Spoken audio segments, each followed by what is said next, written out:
bem? Estamos começando mais um SAFcast do SAF Bom Pastor. Traremos novos episódios todas as quinta-feiras às 19h30. Então vamos lá, eu sou Jefferson Martins, sou CEO do Grupo Bom Pastor. Te convido agora, se você ainda não é inscrito, se inscreve no nosso canal. Aqui embaixo, ó, curtir, comentar, fique à vontade. Curta, comente as nossas publicações e você estará nos ajudando cada vez mais a trazer conteúdos relevantes e que possa agregar no seu conhecimento. Então hoje nós estamos aqui com o Maicon Patrick, gerente operacional do Grupo Bom Pastor, agente funerário de profissão, e nós vamos tratar com ele hoje aqui de vários assuntos, mas em especial, você que nos assiste, sabe quais são as ações ou as atitudes que você precisa tomar na hora que, infelizmente, vier a perder alguém da sua família?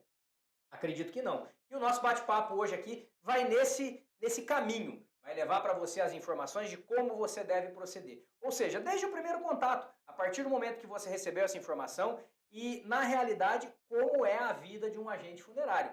Quando eles recebem a informação que perderam ali, que alguém perdeu um parente e que a gente precisa, como eu falei sempre, como eu sempre falo, que a gente precisa ser o porto seguro nessa hora tão difícil. Que a morte ela é dolorida, mas ela não precisa ser dolorosa. Então hoje nós vamos falar aqui, como eu disse, com o Maicon, Maicon, muito prazer. Obrigado por ter disponibilizado seu tempo, estar com a gente aqui hoje, para trazer um pouco mais de conhecimento, trazer um pouco mais de informação para os nossos seguidores aí, as pessoas que assistem o nosso canal, os nossos associados, nossos amigos, nossos parceiros que estão com a gente nessa nova empreitada do SAF Bom Pastor com o canal SAFcast. Tá? A primeira pergunta que eu te faço, quem é o Maicon Patrick? Conta pra gente quem é o Maicon, de onde você veio, conta um pouquinho da tua história pra gente conhecer melhor você. Olá pessoal, meu nome é Maicon Patrick, 37 anos, sou de Santa Catarina, há quase 5 anos faço parte do Grupo Bom Pastor, Em primeiro momento, quando eu vim trabalhar na empresa, eu assumi a filial de Porecatu, onde iniciou a história aí da empresa, tomando conta aí de 3 filiais de Florestópolis, Porecatu e Alvorada do Sul. Depois veio o convite para estar vindo trabalhar aqui em Ibiporã, com vocês da Matriz. E é isso aí. Legal, Maicon, legal. Fala para mim uma questão aqui, ó. Por que você escolheu trabalhar nessa área? Se você sempre teve essa vontade, O que despertou em você o desejo de realmente fazer parte dessa missão sublime, dessa missão maior que eu sempre falo, que é ser o amparo para as famílias nesse momento tão difícil, Então, eu sempre digo que é um dom, Você tem que ter o dom. Inclusive, eu já nasci com esse dom e era questionado pela minha família se eu estava certo ou não, se precisava de ajuda, porque achavam um tanto quanto estranho, porque na família não tinha ninguém que queria, seguir essa profissão, e eu sempre quis, Tanto é que aos 15 anos eu entrei nessa profissão, Obviamente que não na parte da preparação dos corpos, que você sempre tem que ter um início aí para estar aprendendo, mas posso dizer que há mais de 20 anos eu trabalho nessa área.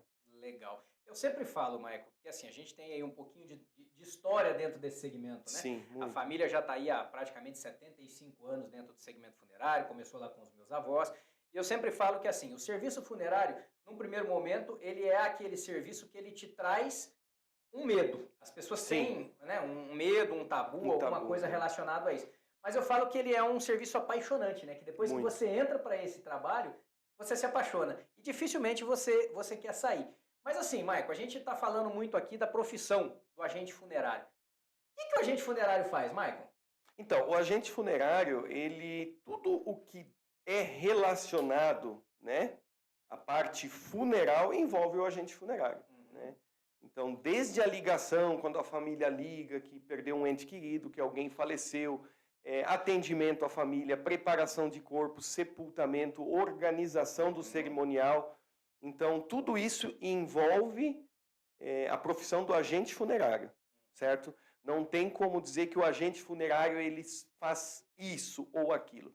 É tudo o que envolve a parte funeral. Na realidade, ele é o apoio do início ao fim do que a família precisa. Do início ao fim. Bacana. Desde o toque do telefone. Então vamos colocar assim para pontuar legal para quem está nos assistindo, para os nossos espectadores aí estarem entendendo mais. Então, assim, você falou que o agente funerário é aquele cara que faz tudo. Tudo. Mas vamos por etapa. Por exemplo, acabei de perder um ente querido, acabei de perder aquela pessoa que eu mais amo, e eu faço uma ligação, né, para o 0800, para o telefone da funerária, e solicito um atendimento. Qual é o primeiro passo? O que o agente funerário tem que inicialmente fazer quando ele recebe essa ligação? Olha, acabei de perder um parente meu. O que eu preciso fazer? Em primeiro momento, eu acho que o agente funerário que atender essa ligação, ele tem que estar transparecendo para a pessoa que está no outro lado da ligação ou próprio no interfone da empresa que está deixando o seu ente querido em boas mãos. A partir daí, orientar a família sobre todos os trâmites legais de liberação do corpo, para posteriormente, né, vir até a empresa para estar decidindo a parte funeral, velório, vestimentas, enfim, tudo que envolve a parte funeral. Mas de primeiro momento, quando a família entra em contato com a empresa, com o agente funerário, a preocupação maior é deixar essa família, entre aspas, aliviada, né, e prosseguir com a liberação do corpo, que é o primeiro procedimento, né, verificar onde ocorreu esse óbito, se foi residência, porque cada óbito tem uma situação de liberação, né? Então, se é residência é uma situação, se é hospital é outra liberação, se é fora, se tem traslado, se não tem, demora. Então, em primeiro momento, orientar a família na parte da liberação do corpo. Entendi. Tá, e feito isso, a família chegou, né? Você fez aquele papel do Porto Seguro, né? Você se colocou à disposição da família. Primeiro, eu falo que sempre assim, faça o outro que a gente gostaria que fosse feito para nós. Então, primeiro é se colocar no lugar do outro, né? Para realmente saber se o que você está fazendo é da maneira como você gostaria que fosse atendido. É mais ou menos isso que o pessoal hoje que trabalha com a Bom Pastor, que os atendentes, os plantonistas fazem. Né? E aí, feito isso, você falou aí algumas etapas. Por exemplo, a decisão da vestimenta. O que é levado em consideração quando você fala com a família em relação a qual vestimenta, qual roupa utilizar ali no processo para a preparação, para o velório em si? Eu sempre converso em especial com todos os agentes do Grupo Bom Pastor, que muitas vezes a pessoa que faleceu deixa avisado, eu quero tal roupa, porém nem sempre aquela roupa ela é apropriada, adequada para o momento, né? Mas a gente tenta ao máximo deixar a família livre para a escolha. É óbvio que orientando a família do que seria melhor. O que é esse seria melhor? Tudo envolve a causa da morte, tempo de hospital, a situação que o corpo chega. Então, a gente orienta a família, a gente dá ideias, opiniões para a família, mas sempre tentando deixar eles o mais à vontade possível para fazer a última vontade da pessoa que faleceu, né? Entendi. Então, feito isso, a família comunicou, chegou, né, na funerária ali, ou por telefone, ou pessoalmente, ela te comunicou, você fez essas orientações, procedeu ali aquele trabalho de fazer a remoção, né, buscar a pessoa falecida no local onde ela está, trazer para a funerária, fez essa orientação em relação à roupa. Mas aí vem uma outra etapa, que é aquela fase da preparação, que a gente tem que fazer os procedimentos de preparação da pessoa que faleceu, do ente querido ali, tá? Um procedimento normal, qual é, né, o caminho para esse procedimento normal? E, em média, quanto tempo um procedimento de preparação normal que não envolve algumas técnicas mais avançadas? Não tem como falar um tempo específico, porque, como eu falei, tudo depende de causa de morte. Mas, em média, uma preparação simples, ela gira em torno de 1h30 a 2 horas, a partir do momento que o agente funerário, a pessoa que vai preparar o corpo, inicia o processo. Entendi. Né? Então você fala que assim, em média de 2 horas a preparação simples. Quando a gente fala preparação simples, é aquele processo básico de higienização do corpo. Dar um banho, Isso. Eu estou jogando um pouco mais, porque como eu falei, tudo depende da causa da morte, de como ocorreu, porque cada situação é diferente, né? Mas em média ali, para deixar o corpo pronto, uma preparação simples, umas 2 horas. Trabalho. Aí assim, o que acontece? Nós estamos falando de preparação simples. Certo. Mas existe uma situação que muitas vezes a pessoa passou por um tempo internado, ou ela tem aquela situação que ela tem que esperar um parente que está vindo de longe, né? Vai precisar estender um tempo maior de velório. Né? Hoje, até por uma questão ambiental, existem situações que a gente pode fazer o preparo do corpo para que, de uma forma natural, haja a decomposição, mas que essa decomposição que tem que acontecer naturalmente pós-óbito não venha a agredir o meio ambiente, que é a técnica que a gente fala dentro do segmento funerário, que é a tanatopraxia, né? Quando que é decidido por esse procedimento? A família chega, quando que a gente decide, olha, eu vou fazer um procedimento normal ou eu vou fazer um procedimento de tanato? Como é que funciona isso? Eu acho que muito antes de envolver isso que você falou, de um familiar que vem de longe, né? Eu acho que a tanatopraxia, ela veio para trazer um pouco mais de dignidade para a pessoa que faleceu e para a família durante o velório, né? Sim. Então, a tanatopraxia, ela traz, eu não vou dizer que 100% de como a pessoa era em vida, mas o aspecto de uma pessoa que faleceu, que é feito a tanatopraxia, e daquela que não é feito, eu diria que gira em torno de 80% melhor nos corpos que são feitos tanatopraxia. Tanto é que nós, né, da Bom Pastor, a gente deixa as famílias muito à vontade quanto à escolha de fazer ou não a preparação, né, atendendo ambas do mesmo jeito, porém a gente orienta a diferença, né? E as próprias famílias que vêm, né, elas não vêm com essa parte técnica falando da tanatopraxia, por talvez não entender do que se trata, mas alguém já foi num velório em que foi feito a preparação. Então a própria família já vem e diz, nossa, fui no velório de fulano e estava tão bonito, né? O que vocês fizeram?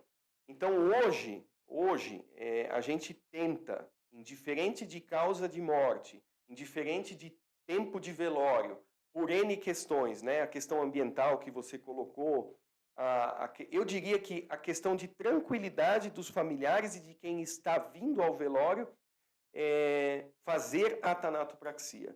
Ô, Maico, então quer dizer que quando a gente fala de uma preparação simples, né, claro que tudo dentro das condições necessárias ali do que pode ser feito, a gente não teria como, de certa forma, falar para a família, olha, eu garanto que não vai ter nenhum tipo de intercorrência, de problema durante o velório. Mas quando é feito a tanato, qual a garantia que a gente pode dar, né? Porque a gente sabe que a questão da tanato ela é feita toda aquela parte de asepsia, toda aquela parte de preparação que vem de dentro para fora, né? Então, quando é feita a tanato, a gente pode, né, colocar para a família essa situação, olha, fez a tanato, pode ficar tranquilo que nós não vamos ter nenhuma intercorrência durante o velório? Podemos sim, a gente pode dar essa garantia para a família, tanto é que isso já é explicado no ato do atendimento, né? A gente não só pode dar a garantia, mas por muitas vezes ocorre do óbito ocorrer na cidade em que a gente está atendendo, porém um familiar, um filho, né, alguém está vindo de fora do Brasil, um exemplo, que vai chegar daqui 14 dias. Então, com a preparação tanatopraxia, a gente consegue garantir que esse corpo ele fique de forma natural até a chegada desse ente querido, né? Inclusive teve situações na empresa de ser feito a tanatopraxia de um corpo que foi para fora e ficou mais de 30 dias, né, Jefferson? Inclusive acho que foi você que arrumou, né? Exatamente. Nós fizemos um caso aí há um tempo atrás, entre a data do óbito e o transporte dessa pessoa que faleceu, né, para a África, é uma missionária que nós atendemos, aí aproximadamente 45 dias. Sim. Né? Então, você que nos assiste aí, tem essa noção de que realmente o procedimento de tanato, ele faz o quê? Ele faz, como a gente falou, uma asepsia, ele faz um tratamento interno nesse corpo, para que a pessoa possa realmente passar por aquele momento das últimas homenagens, né? Porque a gente sabe, no Brasil a gente não tem essa cultura, mas nos Estados Unidos a pessoa acabou de falecer agora, é marcado dia e hora para que essa cerimônia aconteça, né? Para quê? Para que as pessoas possam se organizar e estarem presentes. Sim. Porque realmente a gente tem que entender cada vez mais que a cerimônia fúnebre ela é um momento de homenagear aquela pessoa que está nos deixando. Sim. Né? E a gente ainda não tem difundido isso no Brasil, essa cultura da gente organizar o nosso tempo para celebrar, para homenagear aquela pessoa. Então sai todo mundo correndo, todo mundo louco, Sim. aquela coisa toda. Então a Tanato também veio para ajudar nesse sentido, nisso, né, Marco? Sim. Mas assim, ó, você que nos assiste, mais uma vez lembrando aqui, não esqueça, se inscreva no nosso canal, curte aqui embaixo se você está gostando disso, deixa o teu comentário para que a gente possa, né, agregar mais conhecimento, mais informação no decorrer aí dos nossos episódios. Mas, Mike, tem uma outra situação que acontece muito dentro do segmento, que é o procedimento da necromaquiagem, né?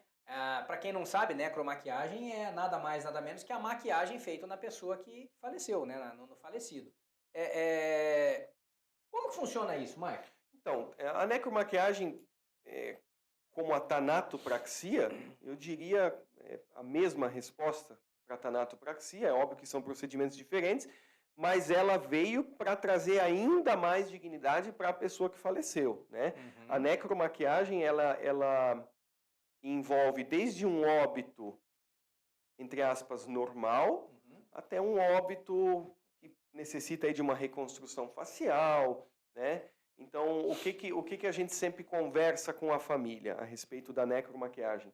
Se quer que faça, a forma que quer que faça, né? Existem casos que as famílias não querem que faça, existem situações de óbitos em que não tem outra forma, que tem que ser feito a necromaquiagem, mas nós, da Bom Pastor, né, todos os profissionais aqui da empresa, mesmo fazendo a necromaquiagem, a gente preza e tenta ao máximo deixar a pessoa natural, né, para que não fique aquele aspecto artificial durante o velório. Mas né? deixa eu te perguntar uma coisa. A gente está falando da necromaquiagem. Quando a gente fala, por exemplo, de uma reconstituição facial, não é o mesmo procedimento. Não é o mesmo procedimento. A reconstituição facial é uma coisa, faça primeiro a reconstituição facial e depois a necromaquiagem para finalizar. É a parte estética. A parte estética, caminham juntos ali, né? Porque a necromaquiagem, ela pode ser usada em todos os óbitos. Já a reconstituição facial, não. Né? Tudo depende da causa da morte, o que ocorreu, quando é feita uma reconstituição facial. Um caso de acidente, né? Um CA no rosto, né? Algo assim que a gente precise reconstituir alguma parte que vai ficar aparecendo no velório. Entendi. Então, quando você fala lá do procedimento da tanatopraxia, que ele é um procedimento que ele resgata a dignidade do falecido, da pessoa que acabou de perder a vida ali, essa parte da necromaquiagem, da reconstituição, caminha junto. Isso caminha tudo junto. Caminha junto. Ou seja, podemos dizer que é um procedimento, tirando toda aquela parte de conservação, daquela parte de higienização, daquela parte de asepsia, a gente pode dizer que seria, por exemplo, um procedimento estético para fazer com que essa pessoa vá para essa cerimônia, para esse momento de homenagem de uma forma mais apresentável? Muito mais apresentável. É que nem eu falei, a própria tanatopraxia em si, ela já deixa a feição da pessoa que faleceu muito próxima ao aspecto do que como ela era em vida. Né? Então, a necromaquiagem, ela vem ainda mais para... Porque tem a pessoa que faleceu era mais vaidosa, tem mulheres que gostam de maquiagem, né? Parte de cabelo, enfim, isso tudo envolve a parte de necromaquiagem. Então, é um conjunto de fatores, tanato, necromaquiagem e família. Agora fala uma coisa para mim. Eu posso ter um conceito de maquiagem. Sim. Você pode ter outro. Com certeza. A família tem outro. Sim. E a pessoa que faleceu, ela costumava se cuidar de uma forma. Sim. A gente tem que conhecer um pouco dessa anatomia, um pouco dessa situação de cores, principalmente, para, de repente, não fazer nada tão agressivo que possa chocar na hora de um velório? Então, a grande maioria dos profissionais se especializam para isso, né? Porque hoje você tem, além do curso de tanatopraxia, você tem o curso de tanatopraxia avançada, reconstrução facial e necromaquiagem. Entendi. Então existe um curso e existem sim técnicas, mistura de cores, para N situações de óbitos, que fazem aí a pessoa voltar o mais natural possível.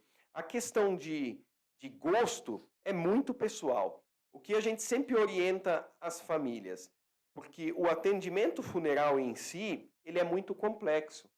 Né? Ele envolve o nome da empresa, envolve um ente querido, envolve um associado, enfim, envolve uma família que procurou a empresa para aquele atendimento. Então, muitas vezes a família vem e apresenta uma foto, né, dizendo, a gente quer semelhante a isso, a gente não quer... Então ela te dá uma direção. Ela dá uma direção, mas mesmo diante dessa direção, sabendo da fragilidade do momento, o profissional que vai atender essa família vai dar dicas e caminhos que talvez às vezes o que a família quer não seria o melhor para aquele momento, para aquela situação, que é uma despedida fúnebre, né? Uhum. Então, o profissional ele está aí também para ter esse feedback com a família e dar as ideias do que é melhor. Mas, claro, tentando sempre seguir a linha da família, do que eles querem, né? Bacana, bacana. E assim, ó, a gente até aqui tem falado muito aí da questão do óbito, de uma coisa normal, de uma coisa natural, mas a gente sabe que as pessoas elas não morrem só de causas naturais, né? Pode acontecer situação, por exemplo, de um acidente, pode Sim. acontecer situação, de repente, da pessoa ter sido baleada, Sim, esfaqueada, enfim. Tem algumas situações que envolvem uma morte de uma forma mais violenta. Nesse caso, Maico, de morte de forma violenta, o procedimento a gente sabe, né? Porque a gente está no segmento, mas quem está assistindo a gente não tem essa percepção. No caso de morte violenta, o corpo ele é encaminhado para o IML. Como é que é o trâmite disso? Como é que funciona essa questão para agilizar esses processos, adiantar procedimentos? Como é que funciona isso? Então, todo óbito com morte violenta, ele é encaminhado para o IML. Por mais que a situação ocorra e a pessoa chegue com vida no hospital, e depois de alguns dias venha a óbito, esse corpo ele é encaminhado para o IML para necrópsia, né? Então, só pelo fato de ser uma morte violenta, é óbvio que dependendo da causa da morte, de como foi, né? Por isso que eu sempre bato nessa tecla, como foi a morte, de como que o corpo chega, encaminhado para o IML, feito a necrópsia, já é um corpo que dá um pouquinho mais de trabalho para fazer a preparação. E existe indicação aí, talvez, da Thanatos, de repente do tipo de acidente, uma necromaquiagem. Aí, eu diria que grande parte que passa pela necromaquiagem, uma morte violenta, a tanatopraxia ela se faz necessária. Não que a gente force a fazer a tanatopraxia. Mas como eu falei, hoje, muitas pessoas já conhecem a tanato. Então, a própria família já vem em termos comuns e fala, eu gostaria que fosse feito aquela preparação. Até porque, assim, a pessoa quando ela falece, ela vai passar por um processo normal de decomposição. Quando ela passa por um acidente ou por alguma situação que ela teve de alguma forma uma morte violenta, ela teve, por exemplo, às vezes, abertura de alguma parte do corpo, né, já vai estar mais exposta. Então, assim, já acelera um processo natural de decomposição. O Tanato vem para tratar isso. E até mesmo a liberação, né? Um óbito, entre aspas, comum, que se dá numa residência ou num hospital, ele é muito mais rápido a liberação do que um corpo que vai para o IML. A gente sabe, dependendo do horário, demora tudo isso. Então, isso são coisas que fogem da nossa ossada, mas que demora mais a liberação do corpo, né? Então, o corpo ele já chega para nós num estado de decomposição mais avançado do que um óbito de residência, hospital normal, né? E agora uma curiosidade aqui, você lembra aí de algum caso que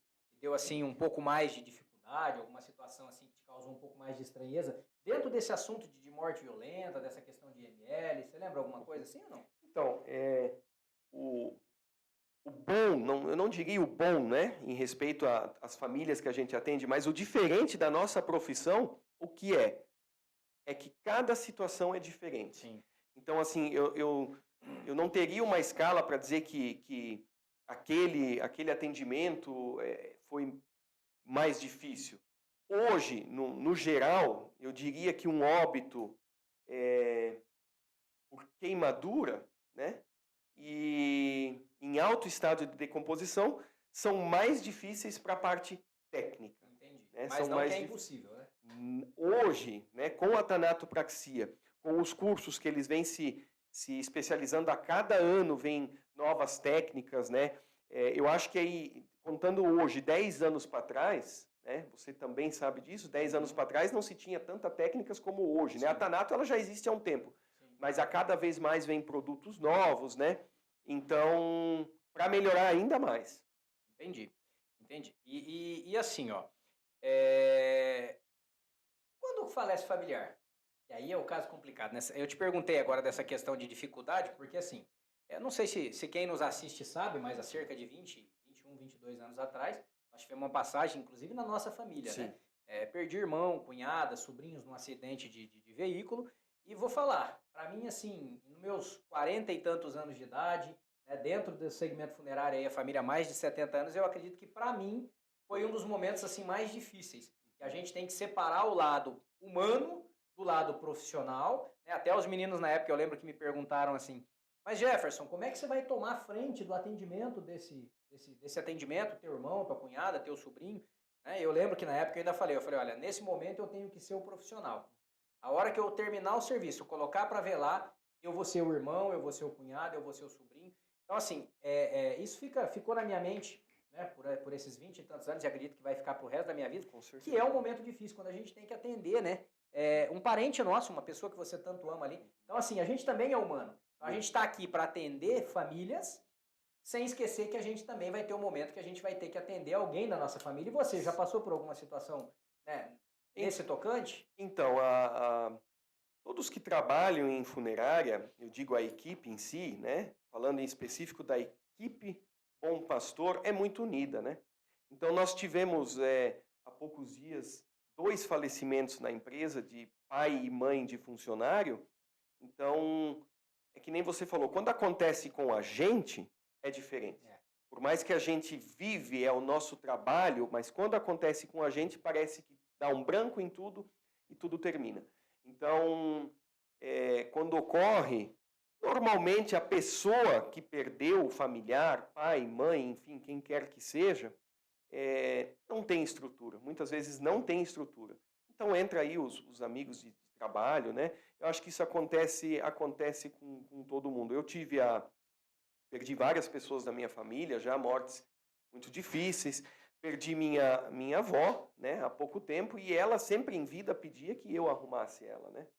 Então é uma situação que quando ocorreu, eu, Maicon, não me conheci, né? Então é uma situação que parece que você perde o chão. Mas aí entram outros profissionais, né, que estão com a gente também. Que vão ser seu porto seguro, que vão te ajudar. Que vão ser o meu porto seguro, porque eu vou estar do outro lado da mesa. Eu falo que assim, para nós é um pouco, vamos dizer assim, de certa forma, um pouco mais difícil, porque assim, quando a pessoa ela perde um parente, ela chega na funerária, ela faz aquela contratação do atendimento funeral, ela passa pelo momento do luto, ela faz o sepultamento, ela vai para casa dela e talvez ela vai mexer com o luto novamente daqui 20, 30, talvez ela passar a vida inteira e não vai mexer com o luto. E no nosso caso, a gente acabou de atender um parente que nós perdemos e tem aquele luto, né, que a empresa nos dá, que é um período que a gente vai ficar ali resguardado, mas passado ali uma semana você volta para o teu atendimento e você começa a lidar com o luto novamente todos os dias. Então, assim, é um processo que se a pessoa ela não tiver realmente muita convicção do que ela quer, se ela amar a profissão, realmente é difícil que ela consiga, né? Você tem aí para me falar alguma situação, alguma lembrança, alguma coisa que aconteceu aí no começo da tua carreira, alguma experiência que você pode dizer assim, olha, essa experiência, que nem no meu caso, né, o que me marcou muito na minha carreira dentro do setor funerário foi essa passagem da perca. Eu perdi meus avós, perdi meu avô, minha avó, que são os idealizadores de toda essa história bonita de 75 anos, mas eu falo que o momento da perca do meu irmão, da minha cunhada, do meu sobrinho, é o que realmente me marcou dentro da minha trajetória desses 40 e tantos anos aí de vida, né? E acredito que você não seja diferente, né? Você deve ter algum momento aí na tua trajetória, né, de começo, de meio, ou até onde você está hoje, que possa ter te trazido isso. Sim. Não, é como eu falei, perdi várias pessoas, né, que eu amava muito, enfim. Mas que marcou, né, é que nem eu falo, todo óbito ele é diferente, né? Existiram aí no decorrer desses anos que eu trabalho com isso, várias situações que me marcaram muito, né? Eu tive a sorte de sempre ter bons companheiros de serviço, que quando ocorreu comigo, de eu estar do outro lado da mesa, eu tive um bom amparo e não precisei estar lá. Porque a gente sabe, Jefferson, que no ramo funerário, né, dependendo o tamanho da empresa, por mais que é pai, mãe ou quem quer que seja, a pessoa vai ter que arrumar, porque não tem, né? Às vezes a empresa é um pouco pequena, a cidade é pequena, a pessoa mesmo vai ter que colocar a mão na massa porque não tem profissional da área no local. Exato. Mas situações ocorreram, diversas situações. Como eu falo, o que me fascinou e me fascina cada vez mais, né? Eu digo fascina, com todo respeito, né, às famílias que a gente atende, é porque cada atendimento é diferente. Cada atendimento tem uma história, cada família tem uma história, e você acaba participando daquilo, né? Então hoje, quando você vai fazer um sepultamento, né? Já teve situações de família evangélica, da viúva evangélico que preza o cabelo comprido, né? Eu não sei qual que é a nomenclatura, né, que se diz, de na hora do sepultamento, eu fechando a urna, chegar com uma tesoura e cortar o cabelo e colocar em cima da urna para fechar. Então são flashes que ficam que nunca mais vai sair, nunca mais vai sair, né? Pai sepultando o filho, né? Sim. Então tem N situações que a gente nunca vai esquecer, né? Um outro assunto aqui que me veio agora à memória é que assim, a gente sabe que tem, principalmente quando é morte acidental ou morte violenta, tem algumas empresas aí do mercado que costumam ter aquela situação de talvez não estarem preparadas para porque as técnicas hoje estão bem avançadas, né? Não estarem preparadas para de repente fazer uma preparação e colocar que o velório aconteça com a urna aberta, que você possa visualizar ali o parente naquela última despedida, e tem por consequência ali de, não dá para fazer nada, vamos lacrar o caixão, vai velar com o caixão fechado, né? E uma das coisas que assim a gente busca muito aqui na empresa é a excelência, é a condição de que eu acho que não tem coisa pior para um pai, para uma mãe, ter perdido ali o seu filho, ou o filho Não perdeu o poder pai e a mãe, e despedir, não né? poder ter aquela despedida final. Então a gente sempre tenta ao máximo colocar essa condição para que o velório seja com urna aberta. Sempre dizendo, olha, a gente vai fazer o nosso melhor Sim. dentro das condições necessárias, né? Quando que a gente toma essa decisão de dizer, olha, vai ser lacrado ou não vai ser lacrado, né? Até para que quem está nos ouvindo aí, quem está nos assistindo, né, quem está nos acompanhando aí pelo canal, possa ter essa percepção de como é o trabalho hoje da Bom Pastor. Então, como você falou, nós buscamos a cada dia, a perfeição. É óbvio que nós não somos perfeitos, Sim. né? Erros existem e vão acontecer. Mas eu posso dizer para quem está nos assistindo que a Bom Pastor está próxima à excelência. A gente busca a excelência. Então, hoje, a gente lacra uma urna em últimos casos. O que seria esse último caso? Vou citar como exemplo. Um caso de decomposição muito avançada, né? Em termos técnicos, que o corpo já está em estado de putrefação, né? Então, existem casos que reverte ainda, dependendo do tempo do óbito, porém, existem casos que não revertem. Nós tivemos aqui na empresa, né, óbitos que a pessoa queimou com 80% do corpo queimado, em que foi feita a preparação, a necromaquiagem, e foi velado 24 horas a urna aberta. E sim, como você falou, existem diversas empresas, porque nós não atendemos somente os nossos clientes. Então, quem nos procura, alguns corpos vêm de fora. E a gente repara isso, que por pouco é lacrado a urna, né? Então, você sabe que quantos óbitos que vêm de outros municípios, de outros estados para cá, em que foi passado para a família, que não se poderia deixar aberto, e chegou aqui o profissional... Até porque o que a gente acaba fazendo, né? A gente faz aquela colocação básica para a família, olha, nós vamos fazer o melhor possível, Sim. Vocês vão avaliar, se tiver dentro do que vocês imaginam do antes e do depois, vamos colocar qual isso mesmo, até porque, é um procedimento, né? Até porque, dependendo da causa da morte, do acidente, né? Se for no rosto, é óbvio que uma reconstrução facial ela não vai ficar 100% semelhante como a pessoa era. Então, só Deus, né? Só Deus para trazer o 100%. Então, por isso. Só que hoje a Bom Pastor, ela conta com profissionais de excelência, né, nessa parte de reconstrução e necromaquiagem, que, ao que eu sei, não sei se você lembra algum caso, da família olhar depois e falar, não, eu quero que feche. Eu não me recordo. Também não. Então, eu acho assim que a gente sempre busca, e pensando no que você falou, no pai, na mãe, no marido, na esposa, no tio, no neto, em ter pelo menos uma despedida digna e ver a última vez as memórias da pessoa, enfim, sim, né? Sim. Ô Mike, fala uma coisa para mim, ó. Como que você lida com esse tabu em relação a trabalhar com a morte?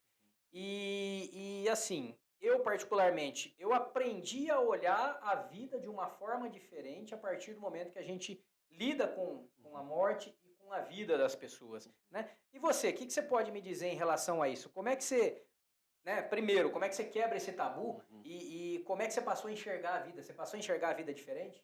No decorrer desses anos, Jefferson, com toda certeza eu passei a enxergar a vida diferente. o que seria esse diferente, né? Com tantas histórias que eu já ouvi e ouço a cada atendimento, histórias novas, mortes prematuras, mortes inesperadas. Eu, Maicon, né, particularmente, aprendi e tento levar cada minuto da minha vida como se o último fosse, né? Porque a gente que está nesse ramo, a gente sabe que nós não sabemos o minuto seguinte da vida. Nós dois estamos fazendo um bate-papo aqui. Daqui 30 segundos a gente não sabe. Então, eu acho que viver a vida como se fosse o último dia, amar mais, enfim, curtir mais a vida. Né? Tentar ao máximo curtir a vida, né? Que é que nem você falou, né? A vida nossa é o sopro divino, né? Se Deus fizer assim, a vida acabou. Como então, diria minha bisavó, a vida é uma velhinha. Qualquer um pode vir e assoprar, né? Bem isso, então a gente tem que aproveitar cada minuto, porque quem vai nos assistir já passou por isso e sabe. Então, a pior coisa é uma morte inesperada, né? Um acidente, enfim, tantas aquela causas, situação, né? De repente você tem uma pessoa na família que está acamada lá 5, 10, 15 Aí, anos, você já está preparando sim. o teu espírito para aquilo, né? Você já Sim. está se preparando psicologicamente, porque você sabe que vai chegar aquele momento. Apesar que nós sabemos que vai chegar o dia da nossa morte, mas nós não sabemos quando. Sim. Então, tem-se aquela percepção que talvez aquela pessoa que está acamada, que está doente, ela vai acabar nos deixando primeiro. Só que aí vem o quê? As surpresas, né? Sim. De repente, uma pessoa que não tem problema nenhum, Vai que não antes. tem nada, Vai antes. terminou a história São dela. os mistérios da E aí? vida, né? Mistérios da vida. São os Exatamente mistérios isso. da vida. Mas e no dia a dia do trabalho? Como é que é o dia a dia do trabalho de um agente funerário? O agente funerário, eu volto a repetir. Tem que correr amor à profissão nas veias. Né?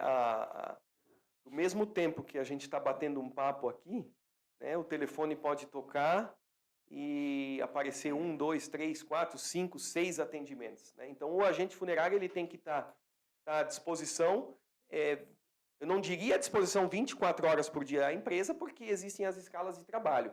Porém, ele tem que... eu vou resumir em modo popular. É vida louca, né?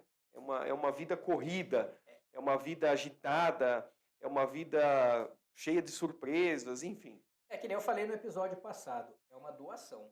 Sim. Porque vai ter Natal que você vai estar na mesa com a tua família confraternizando e vai ter que deixar o que você Muitas está fazendo vezes. para atender a dor de outra família. Muito. Você vai estar no aniversário de um filho, você vai estar, né, de repente, enfim, N situações que você vai estar ali no teu momento de lazer e você vai ter que acabar, né, de certa forma, deixando aquilo ali por um Sim. momento para poder se consternar e atender a necessidade daquela família que chegou. Então é o que você falou mesmo, é amor à profissão. Amor à profissão. Só fica no segmento funerário o cara que sabe se doar. Quem gosta. É bem isso, é bem isso. É. Tá? E nós falamos dessa questão espiritual, né, que a vida é um sopro divino, né, que nós não estamos aqui por acaso, mas que ao mesmo tempo que nós estamos, nós podemos não estar. E aí, mudando um pouquinho desse contexto aí, que situação engraçada? Já aconteceu alguma situação engraçada nesses anos de serviço funerário? E vale a pena a gente lembrar aqui, até para descontrair um pouco e dar umas risadas aqui. Eu vou citar uma, né, rapidinho aí, porque eu volto a falar, isso é meu, né? Então a gente está falando de um assunto muito delicado, né? Sim. Então, mas existem situações.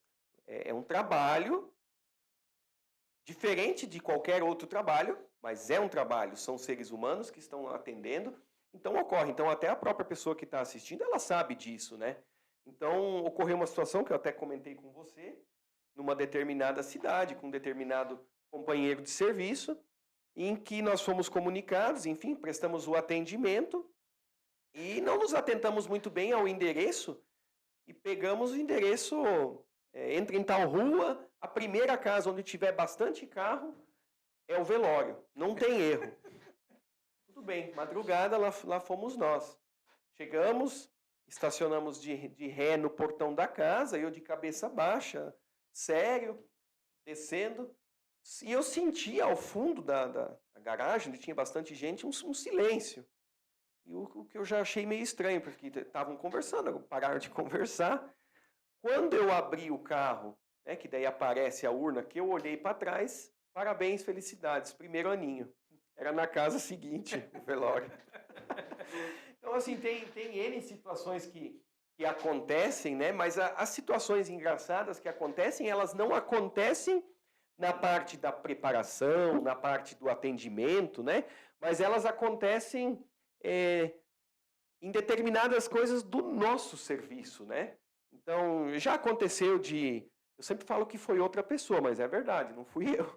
Já aconteceu em hora de sepultamento, tampa fechada, né, o companheiro pegar a tampa e levantar e bater na testa da filha da pessoa que faleceu, levar ponto, tem que ir para o hospital, aquela correria. Então, são situações que... Mas graças a Deus isso não foi na Bom Pastor, né? Não. Em outras situações. Mas a gente, brincadeiras à parte, a gente sempre tenta buscar para que não ocorram essas situações engraçadas. Porque eu penso que se ocorreu essa situação engraçada, é porque você fugiu um pouco do trâmite ali, você se esqueceu de alguma coisa. Porque no exemplo que eu citei do aniversário, se eu estivesse atento à situação, eu não teria parado o carro ali. Eu tenho uma situação que me marca muito de situação engraçada também, até comentando aí, você falou e eu lembrei agora. As pessoas às vezes me perguntam, né? Já aconteceu o caso, às vezes, de você buscar alguém que está morto, chegar lá, a pessoa não está morta, né? Porque antigamente tinha muito aquela catalepsia, aquela doença que a pessoa, né, ficava em estado vegetativo ali, não tinha morrido e tal. E aconteceu um caso, né, intrigante aí, um caso interessante e até engraçado. Nós fomos fazer a remoção de uma pessoa que havia falecido num hospital da região e essa pessoa estava deitada, né, numa mesa, como de costume, no necrotério. A enfermeira nos acompanhou até a porta do necrotério para fazer a remoção e estava ali na porta esperando a gente fazer o nosso trabalho. E eu e o auxiliar pegamos ali a pessoa, né, como de costume, pega nos braços, pega nas mãos para tirar de cima da mesa e acondicionar na urna de remoção. E a hora que nós tiramos de cima da mesa, Maicon, o corpo dá aquela arcada natural. Sim. E automaticamente o que acontece? Devido a esse arqueamento que o corpo se dá, tinha provavelmente ar e gases dentro do corpo, pressionou o pulmão e a pessoa soltou né? Normal, que a gente está acostumado no dia a dia. Não, eu fui achar a enfermeira lá na recepção mais branca do que o normal, porque na realidade, assim, a gente que lida com isso todo dia, a gente sabe dessas que acontece, né? Mas a pessoa que não conhece acaba, né, um pouco, estava vivo, alguma coisa nesse sentido, né? Então, acaba gerando aí essa situação engraçada, vamos falar assim, mas com todo respeito, claro, com toda a ética da nossa profissão, né? É que nem eu falo e vou bater de novo nessa tecla, para que não compreendam mal. A parte da preparação em si, e você muito bem sabe disso, todos os nossos profissionais, né, a partir do momento que chega um corpo, e como a gente está aqui, né, em primeiro momento não temos um atendimento, o telefone toca, se nós estávamos em um momento descontraído, tocou o telefone em que um atendimento, automaticamente parece que vem algo superior e está ali o profissional aguardando. Profissional. E me fala uma coisa, nesses anos aí de profissão, né, a gente sabe que a gente lida com N situações, N famílias, N humores, N's e N's e N's, né? Já precisou em algum momento você procurar algum apoio ou auxílio psicológico, alguma coisa para poder assim fazer uma terapia ou alguma... Porque o pessoal pergunta, o cara que trabalha na funerária deve ver a ponta de terapia, né? Que nem já me perguntaram. Como é que... Eu, pelo menos, nunca precisei. Você já precisou de alguma coisa nesse sentido? Não, devido ao trabalho, não. Eu acho assim que a gente tem que ter, primeiramente, um bom controle emocional, né? Porque não é fácil, principalmente os agentes aí que fazem sepultamento, né? Então você tem que ter um controle emocional, porque você tem que estar firme ali do lado da família, né? Então é óbvio que você se abala, acontece de você chorar, né? Não que você não se emocione, mas você tem que ter um controle emocional muito grande, né? Tem que ter. Então, e isso é diário, não é o tempo de profissão que vai fazer você não preciso mais porque eu trabalho. É mentira.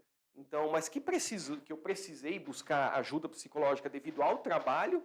Não. Mas eu falo que tem que ser um trabalho pessoal, né? Meu, seu e de quem trabalha, diário, né?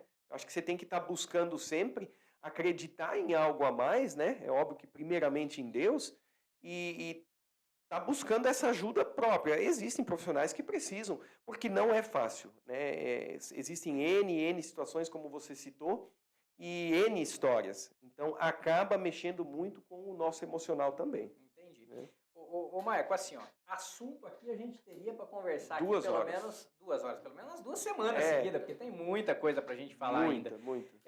Mas a gente vai dividir isso em alguns episódios, em outros temas aí para a gente estar tratando isso. Eu queria que agora o Maicon, Patrick, gerente, agente, deixasse uma mensagem aí final, para a gente estar encerrando aqui esse nosso bate-papo. O que você acha interessante disso tudo que a gente falou, do que você acha que é relevante a gente deixar de informação para o nosso ouvinte, para as pessoas que estão nos assistindo, estão acompanhando a gente no canal?